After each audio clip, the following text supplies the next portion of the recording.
Japanese encephalitis रोगबारे स्वास्थ्य तथा जनसङ्ख्या मन्त्रालयको जरुरी सूचना।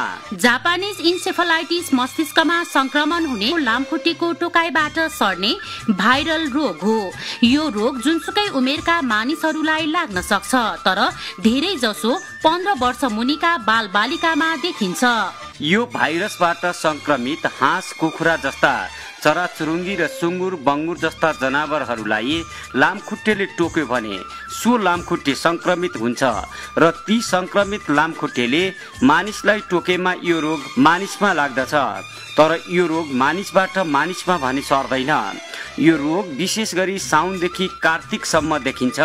जापानीज इन्सेफलाइटिस रोगको लक्षण तथा चिन्हहरू: बेस्सरी टाउको दुख्ने, उच्च ज्वरो आउने, बेहोस हुने, घाँटी अररो कडा हुने, कम्पन हुने, पक्षघात हुने र समयमा उपचार नभएमा बिरामीको मृत्यु समेत हुन सक्छ।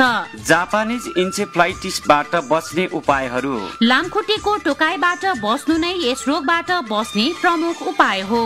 हाँस, कुखुरा, सुँगुर, बुङ्गुर जस्ता घरपालुवा चराचुरुङ्गी जनावरहरूलाई व्यवस्थित ढङ्गले घरदेखि टाढा खोरमा राखेर सुरक्षित तरिकाले पाल्ने गरौँ। घर बाहिर निस्कँदा, खेतबारीमा काम गर्दा पुरा बाउला भएको कपडा लगाऊ। घरको झ्याल ढोकामा जाली राख्ने, पानी जम्ने ठाउँमा लामखुट्टे वृद्धि हुने भएकोले घर वरिपरि पानी जम्ने खाल्डा खुल्डी पुरी दिने गरौँ। लामखुट्टे भगाउने धूप वा मलम प्रयोग गरौँ। सधैँ झुल टाँगेर सुत्ने गरौँ। याद गर्नुहोस्, यो रोगबाट बच्नका लागि 12 महिनाको उमेरमा जेई खोप लगाउनु पर्छ। यदि यो खोप लिन छुटेको छ भने 5 वर्षको उमेरसम्म पनि जेई खोप लगाउनु पर्दछ। राष्ट्रिय स्वास्थ्य शिक्षा सूचना तथा सञ्चार केन्द्र।